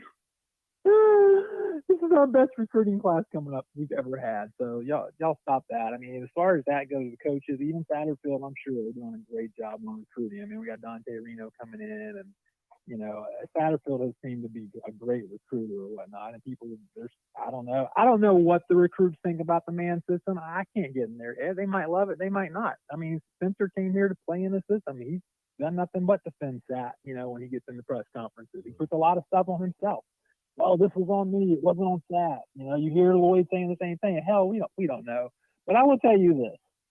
Lloyd got the ball 3 times, man. And it's like I said, we easily could have had 200 yards rushing in that game. But we're putting, and no offense to CBS, why are we putting CBS in the game? Why do we have to force another player in? Why is our best playmaker not in from the beginning of the game, getting the ball in his hands? That just doesn't make sense. That's that situational stuff. That's that personnel usage we're all talking about. I think Spencer Rattler, and you go look at the stats, played his best game of the entire season. He managed his pocket. He made very little, he didn't make any big mistakes like we've seen out of him all year. He played his most amazing game. You go and look at the stats and go, really? Look, there were some big drop passes. So, you can give a little bit of leeway to Satterfield when you go, oh, well, we could have had more yards in the passing game if those guys didn't drop passes, right? That's fine. I can get that. I can say that. I can give Sat a little defense there and say, hey, the passing plays were there. The receivers didn't make the plays, right? But you cannot defend Marshawn Lloyd not getting the ball but 3 times in the first half. And you can't defend lining up on first and second down and passing the ball over and over and over again and not even handing the ball off when we've been very strong in the run game against a team that's been very weak at defending the run. There's no reason we didn't have those 200 rushing yards I had said that we were going to get. Literally no reason we didn't have 200 rushing yards. Yeah. If you could tell me the reason we didn't have that, then I don't know what to say. You know what I mean?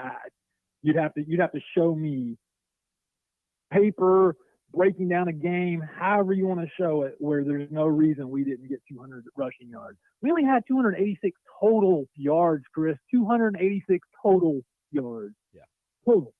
Total. Yeah, I looked at the stats. I mean, and again, to the point about Satterfield, I will say this, even in the midst of 4 straight wins, I think my biggest issue at this point with Satterfield would be situational play calling and just having awareness. And unfortunately, I'm not sure I don't think that's something you can teach. You can't teach instinct. You just can't. You either got it or you don't. And so I'm jubilant. I'm ecstatic. I'm on cloud 9, and that's the emotion I'm leading with. I can also acknowledge that probably for the long-term health of the program and what the program needs, I think it probably would still be in the best interest to move on from Sat after the season. I think it's more than proven that personnel usage and situationally he lacks. I think we could do better. Let me just put it to you that it's not like he's the worst, but I think we could do better. I trust Shane Beamer at the end of the day. If he deemed that Sat was the guy for, if he thinks it's an execution issue more than a scheme issue, I'm going to trust Shane Beamer. That doesn't mean I won't question it, but I'm going to trust Shane Beamer because what other choice do I really have? But, I think in the grand scheme of things, situationally is where I most scratch my head. But obviously I'm not going to here on this Monday lead with we won, but fire Marcus Satterfield. It's like, you know what? As long as we're winning games, we're doing enough to win. I'm going to look at the bright side. I'm going to look at the positives. Hey, we did some things in the second half, ran the football well, right? When we needed to run it, when we wanted to run it, that was the big takeaway in that game offensively, but it's got to be better. I mean, there's no doubt. I mean, Shane Beamer's not an idiot. You know what I mean? He's not a fool, He knows it's got to be better, but he's not going to make a change going into game 8. He's not. So, again, I'm ecstatic. I think we got a great chance to be 7-2. I think we got a great chance to get to 8-4 this year, which is what I predicted and what I hoped for. Even with that being said, though, I do believe he's sitting here today. Yes, I would say no doubt that I think it's in the best interest of Gamecocks football after the season to make a change at OC. I do because I think you've got to be better. I think you got to be better, and I think you can be better. That's the biggest thing. I think you can be better. I think you can do better. No doubt. So, but yeah, like you mentioned, Marshawn Lloyd, there's no excuse. I mean, he's got to touch the football consistently. It's just he's got to be the focal point. I thought, like you mentioned, Spencer Rattler played fine. I think if those drops don't happen, the narrative around his game is much different than what it is today from some folks. I think we're talking about how great he played and the beautiful deep balls he threw. I mean, he threw some balls on Saturday night that again, I looked at and we're like, there's only a handful of guys that can make those throws realistically. And that's why he's out there. And that's why we wanted him so badly. So, I mean, that ball to Jalen, listen, I know that was a tough catch. I understand. He came down really hard. Oh, man, you're in the SEC. Like you just, that's the plays you got to make. And that was a beautifully thrown football. So, but it's not talked about because it wasn't caught. It wasn't completed. And, it's not a highlight. So. Jalen's made those catches this year too, so I'll give him a little slack because he's made some fire catches this year for sure. So it's like you're gonna try. I think it was more, when it happened, and the fact that several other receivers had dropped the pass and stuff. I think it just kind of was like a totality kind of, oh man, what a big drop for a touchdown. But when you look at the total picture, Jalen's really made some great plays this year, so it's hard to criticize him too hard on that one. Yeah, he should have called it. But, it wasn't the easiest catch. But, man, as far as Rattler, yeah, the talent's there. It was so weird to listen to the commentators talking about this time, during this game, how he's got happy. They haven't said that all year. Nobody's brought that up. I've said it. Stephen Garcia said it. Other people have said it. He actually played better last night as far as that goes than any other time in the season, and now they're bringing that up. It's like, dude, and now other people are talking about it because the comment. I thought he's commentators. I don't follow what they say directly. It's like I'll listen to him and be like, hey, that's kind of a good point. Let's go break it down and look at it more. But Spencer played a great game. Spencer played a really great game last night, and if that goes forward, now here's my other thing. If things change, if the offense looks much better these last several games, if we get an upset on Clemson and the offense looks amazing, or an upset on Tennessee, I don't fire Sat. I don't fire Sat. If that situational play call looks better for the remainder of the season, I don't fire Sat. But if it doesn't improve from where it's at right now, because I've told you every time I've called in, I don't have an issue with his formations. I don't have an issue with the playbook. I don't have an issue with those things. I continue to say it's that situational play call. Now, like you just said, he's either going to have that instinct or he's not. And if you're not showing it by the end of this year, it's just going to be there, man. It don't matter how good the playbook is. Yeah, listen, I don't have a bias or a preference of like who OC is. We all just want to see points on the board and offensive production, and our best players touch the football and feel like we're utilizing our talent to the greatest of our abilities. So if that is Marcus Satterfield, I would prefer that to happen. What you're saying, I'd prefer that to happen because I think he's recruiting pretty well. You look at the quarterback recruiting, and I think they're recruiting fairly well. But I trust Shane Beamer. He'll make the move again. Shane Beamer is not a fool. He sees it. He sees it much more than we do. So I think what needs to happen will happen, whether it be Satterfield being retained or a move being made. I tend to think, barring Marcus Satterfield having just some change of, I don't know, some change happening with him internally, I think probably there will be a change. But I don't know. We'll see. We'll see. We all just want to win and score points, and that's it. So. I've seen Nathan talking about the play design on Juju's fumble with a TV play. Now, hey, you can blame play calling there, but once again, situational. Why the hell was Juju in there and not Lloyd at that point in the game anyway? That's just that's that same thing. That comes back to that. You can blame the play call itself, but the bigger issue there was Lloyd didn't even get in carries in these situations. That just doesn't even make sense. That's the part. It's just not making sense. Yeah. Anyway, Chris, I got to get back to work, buddy. I got stuff to do this week, and I just wanted to, I know everybody always thinks I'm defending that, and that's continue to be my point this year. It's not, like I said, it's not the playbook, it's not necessarily the play design, but it's the personnel usage and the situational play calling continues to boggle me at times, and it is what it is. I think, man, we're gonna have a great season. we could still do really good, man. I mean, you never know. We might get Tennessee and Clemson. I really think we got the next three. I really think we got the next three. I really do. Yeah. I can't see. I don't see us losing. If we lose to Vandy or Mizzou, oh my God. Yeah. Okay, I'm done. Yeah. I'm done. I'm done. But we should be Florida. Their rush defense is putrid this year. They have not been able to defend the run this year, and we have a very strong running game. So we should win the next three. And then we're at 8-4, where you and I had said, and then a chance to knock off one of these orange teams, man, could be huge. It could be huge. Yeah, for sure. For sure, Bree. We'll see how it plays out. I appreciate the call, though, as always. I'm sure it'll be fun. Later, buddy. I appreciate it. Take care. Great stuff. I know my guy Dave Garrick just tried to call in. Dave, you want to call back in? Phone. Here's Dave. Dave, what's going on, man? How are you? Hey, man, I'm doing well. Just jumped on, so I'm sure you've already covered it. But Chris, I've you know that I've been I stood up to Satterfield, even picking at Robbie Davis about leaving Saddle alone. I thought that with Kitchens coming in that he'd have a good year this year.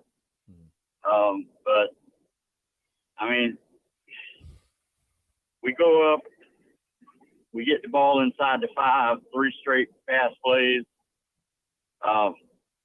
What really burns me is it's like everybody in the stands and at home, and especially on A&M sideline, if it's 2nd and 10 or 2nd and 11, we're running the ball. Yeah. And then the other thing that really griped me is we had the ball and the lead in the 3rd quarter. We could have milked the clock and went into the 4th quarter. Instead, he calls a pass play where Rattler gets blindsided and shifts momentum. To me, my opinion now, I tried to give him all the chances in the world. I say we just let the contract run out and then move on. Yeah.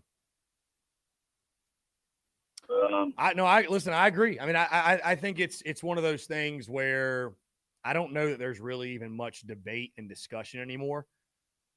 I think Marcus. I don't think Sat's the worst, but to me, my biggest problem with Sat is he lacks situational awareness, and that's an unforgivable sin in the SEC. It's the thing. It's like being in a relationship, right? It's like the person you're with and all that, but we can do better. We can do better. I know we can do better. I want to believe it. I have to believe it. I think we can do better. I don't think, we're Marcus Satterfield's not the end all be all when it comes to OC. We can do better. So, and that's what I expect to happen. When Beamer gets in his conference after the game and he says, told that we need to give the ball to something, he shouldn't have to freaking tell him that. I mean, and I'm sure he knows that too. I'm sure he knows that too. Yeah, and Beamer's not stupid. Yeah, he's not. I fear he might be a little too loyal, but he's not stupid. Yeah. But anyway, man, hope to see you Saturday, and appreciate what you do, and congrats on the sponsors, man. I'm so happy for you. Talk to you later. Hey, thank you, Dave. I appreciate you, man. Always a pleasure chatting with you. Really, really good stuff. I appreciate Dave calling in. Remember the Big Cock Club, by the way, the TDC Questions channel, the Big Cock Club Discord is blowing up today. Join the Big Cock Club today. I have not scheduled it yet, but what y'all say? Hang out tomorrow night? Maybe we'll do a hangout tomorrow night. Becky, Rebecca Mondays, it's a thing now. I'm not even, dude, I don't even think I'm going to, as long as y'all keep the phone lines hot, we won't even roll into a break today. I say, why not? It's Victory Monday. We're celebrating together. Rebecca has not called in yet. We are waiting on the Rebecca call. It has become tradition at this point. Rebecca, you have to call in. You have to call in. and celebrate this dub. Come on, Becky. Come on, Rebecca.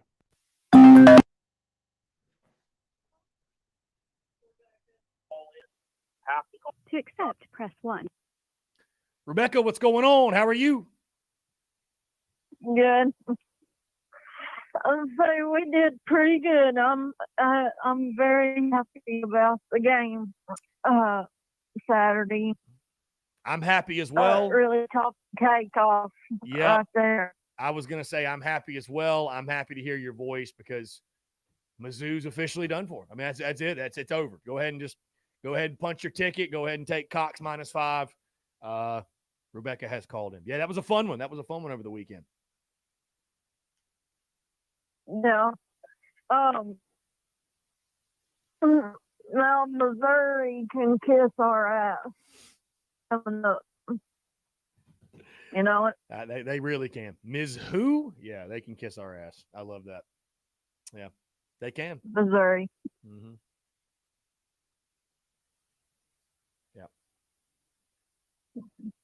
Mizzou can indeed kiss we're our gonna asses. get them. Yeah, it's going to be a fun one. Homecoming at Willie B. I would expect another sellout. I'd be shocked if it wasn't another sellout. Yeah, it's going to be one hell of a time. Right. I was trying to tell you something on Friday, but I didn't get to. What's that?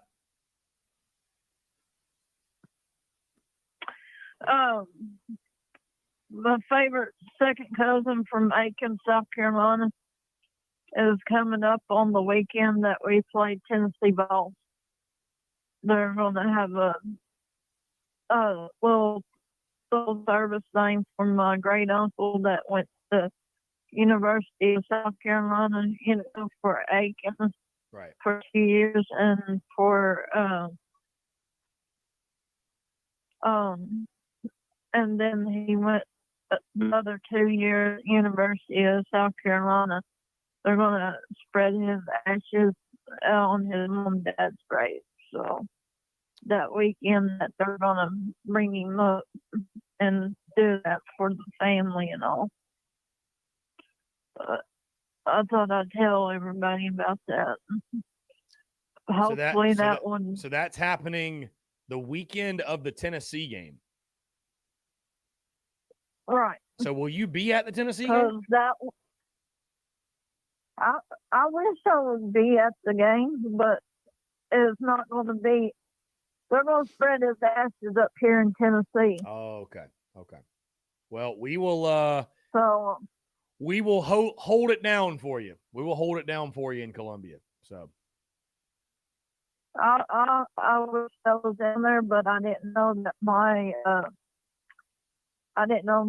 favorite second cousin was coming up until last week. I found out, and all the 3 girls is going to be up there. So I hope we win. I hope my Uncle Elsie would, do a victory for us. I know he's up there in a better place. We got to win it for your uncle. We South Carolina's got to beat Tennessee for Rebecca's uncle. Got to happen. Yeah, and my great aunt's up there too. Rebecca, the people want to know, by the way, what'd you name your rooster? I have no idea yet what I want to name him. I want to go with the name Cocky, but I was going to ask, why not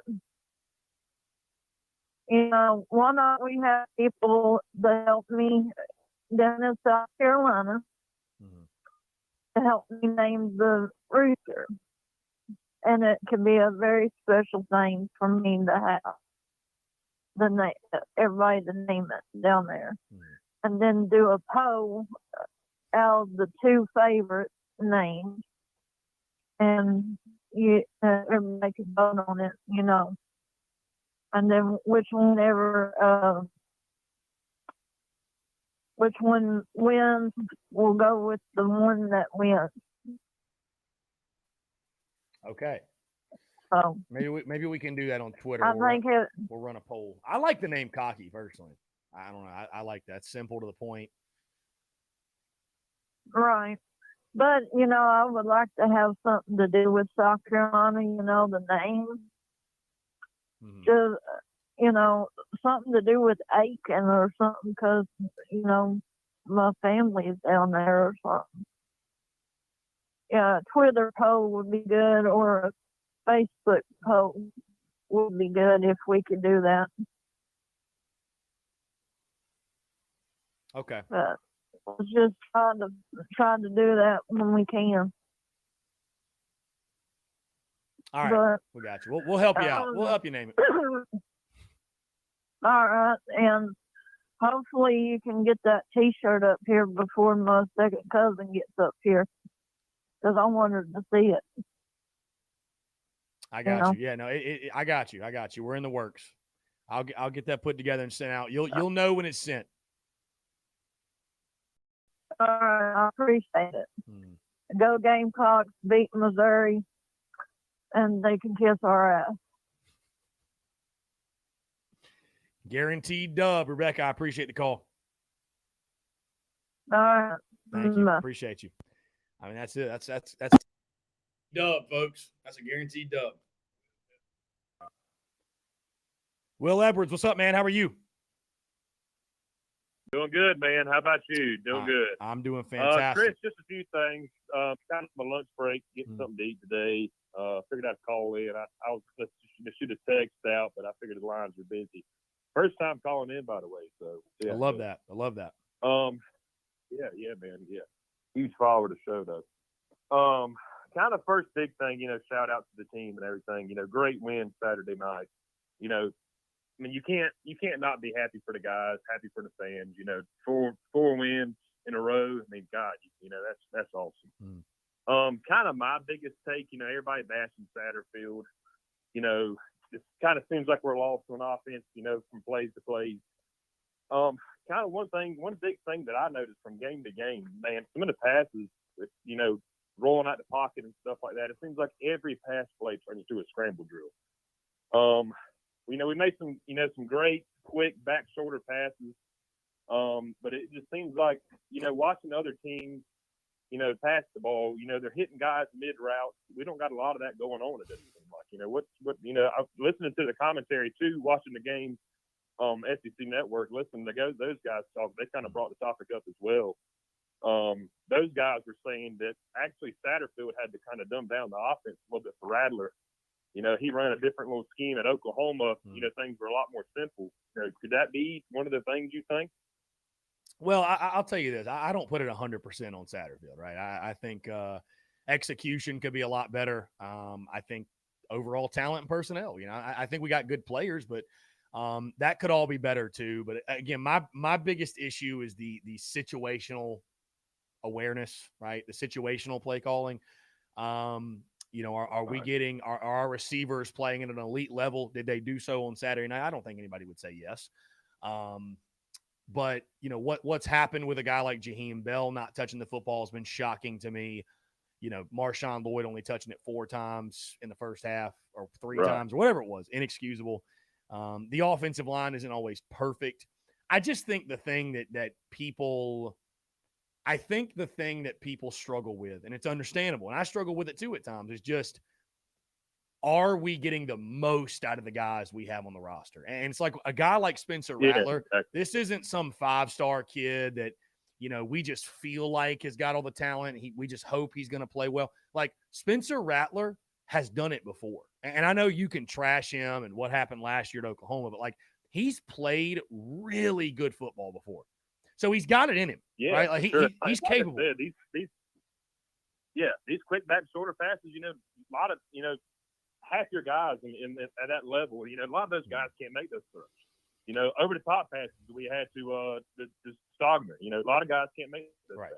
Right. Not bashing the guy at all. It just seems like we're not meshing. It's like at some plays, it's like it's not making sense to the guys, or it's like we're getting lost on these pass plays, man. Yeah. That's probably one of my biggest frustrations watching. Yeah.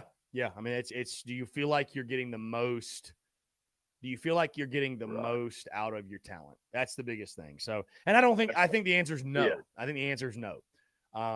So I think at the end of the day, like I said before, I'm ecstatic. I'm giddy. I'm happy about the win. I'm going to leave with that emotion all week or most of the week, but, offensively it's got to get better. It's stating the obvious. So, yeah, I mean, this is the college level. Maybe running an NFL offense isn't the answer. You know what I mean? Like maybe, these are guys that have to go to class and they have social lives. And they don't have all the time in the world to learn an NFL scheme. Maybe that's what it is, Right. Chris, I appreciate it, man. I ain't gonna hold you up. I know you got a lot of calls, man. Hey, go Cox by 90 Spurs up, man. Have a good day. I appreciate it, man. Calling anytime. Thank you so much for the love. I've seen a couple people ask, by the way, about not kicking the field goal at the end of the game. And I see Savannah Webster commenting now, not kicking field goals, and we should. Seems to be a pattern. Yeah, you know what's funny, guys? I'll be honest, and I'm sure this is something that Shane Beamer will learn from, but that end of the game situation, I wasn't even really thinking about it. I was like, the game's over. I don't know. So that's why I'm not a head coach. Justin, what's going on, man? How are you? Hey, dude, Chris, I finally got through. Yeah, you finally got through, man. Yeah, phone line's ringing off the hook, brother. Good to hear from you. What's up? Yep. Hey, Chris, I was happy last night with 5 beat these Aggies. Finally. It took a long time to beat these guys, Yeah, man, I saw your video after the game. I appreciate you tagging me. It feels good. Yeah, just finally we don't have to, I'm just thinking about going into next summer and next preseason. I don't have to talk about the losing streak to Texas A&M anymore. So, yeah, it feels good to get that monkey-sized Aggie off our back and move on to better things. And you don't like any of those type of streaks hanging over your, hanging over you. So, it feels good to be good. Oh, yeah. Yeah. Yeah. Hey, Chris, thank you for locking me up, man. And, hey, Chris, I don't have to talk about the Aggies no more until the offseason. Thank season's over. No more streaks. Yeah, no more streaks against the Aggies, for sure. No more streaks. Yeah, and Chris, before I go, man, hey, man, the Five Killers, they be Ole Miss last night, man. Boy, the Five Killers don't quit, do they, Chris? They do not. They do not. Yeah, I had LSU. Hey, I want to, by the way, give a little grief to, I think it was Coleman Hall or somebody in this chat that said Ole Miss was going to go up and down the field in LSU. I had LSU minus 2.5, and sure enough, look what happened. So Vegas knows, man. Vegas knows. Yeah, hey, Chris, I had LSU too because I did a good job on that pick, Yeah, dude, you did. You did very well, my friend. Thank you. Hey, Chris, before I go, man, Jimbo Fisher, look, I don't think he's not going to get fired because Chris, the buyout is too high, Yeah, dude, yeah, the buyout's ridiculous. $95 million. Yeah, there's no way he's going anywhere. But, in college football, money isn't real. Like, honestly, if they want to buy him out, they'll buy him out. So, we'll see. Yeah. We'll see. Hey, good. Like I said, man, Jimbo Fisher, he's so stubborn, you know that? Yeah. No, he's something else for sure. Yeah, and Chris, and he can't get the. Oh, he said when he was coming to Texas, Texas got more resources than Florida State. Yeah, I believe when I see it. Yeah, I'll believe it when I see it. Also, no doubt. Yeah, and right now, Chris, Jimbo Fisher, he hasn't shown me nothing yet. No, it's crazy. I think they will at some point. I think at some point they'll have a pretty good team. They got tons of talent, but yeah, they're going through it right now. So going through it right now. Oh yeah. Yeah. Well, Chris, I thought you get Friday because I stay in my street for the Missouri game Friday. I love it, Justin. I always appreciate you calling in, man. It's always a pleasure. Oh, you too. Take care, bud. Go Gamecocks. Yeah, man. Go Gamecocks. Appreciate you, Justin. We'll talk soon. Great stuff, guys. We got 10 minutes to go. Again, 843-790-3377. Like I mentioned, no breaks. I know the phone line's ringing off the hook. I want to continue to hear from you. Again, it feels good to be good on this Monday. And I've said that before, right? I've said that before. And it's sometimes more than others. It feels good to be good today. It feels great. Feels great. It feels great. You can hear my voice. I'm grateful to even have any of a voice left after Saturday night. I mean, dude, I basically lost it after the first play. I lost it after the kickoff. I mean, really, truly, that was incredible, man. That was incredible. So, I mean, I will say. To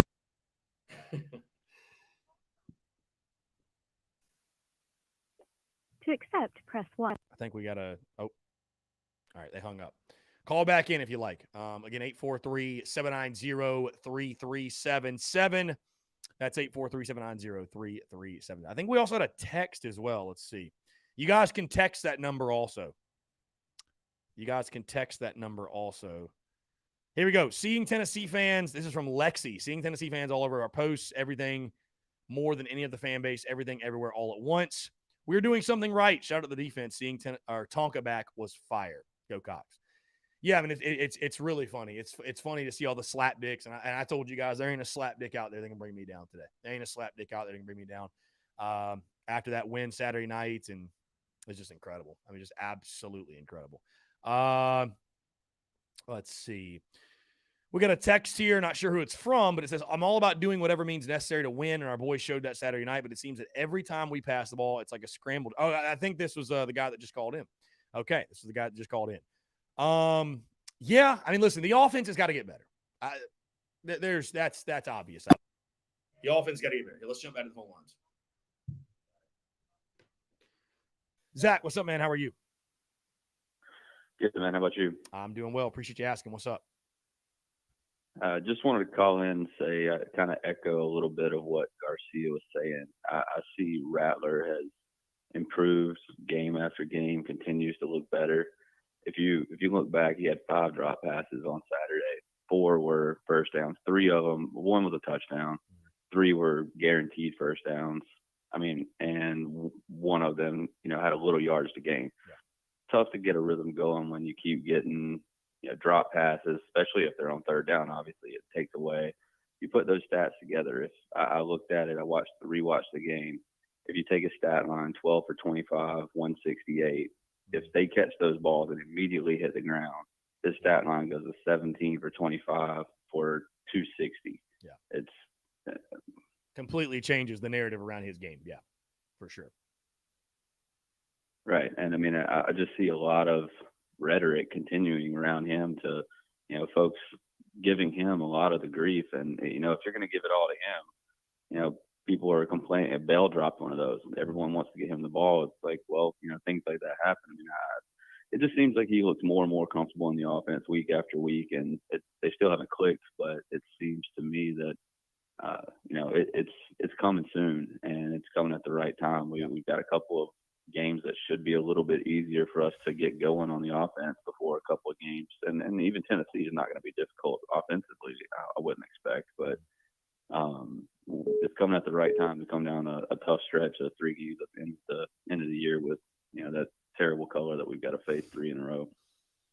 Indeed. They call it the Orange Crush part of the schedule. Hopefully we're the ones crushing a lot of orange. So, which we could. But yeah, no, I think what you're seeing right now, my friend, you bring up a great point with, and Steven talks about it too, the confidence. This team's not perfect, and nobody's perfect in college football, but a lot of teams are imperfect. And that's what I said is like these next couple of games, we're playing a bunch of very beatable, imperfect teams like ourselves.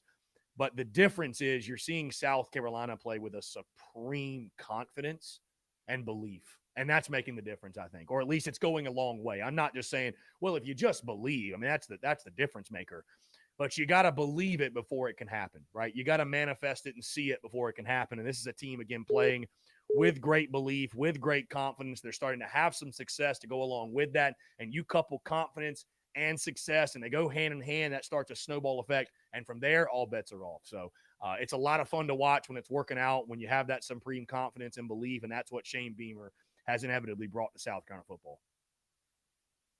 Right. Absolutely. And you can see that even with the offensive line and Marshawn Lloyd. I mean, Lloyd's getting a lot of credit, and it's absolutely well-deserved. The dude has just been, put our team on his back.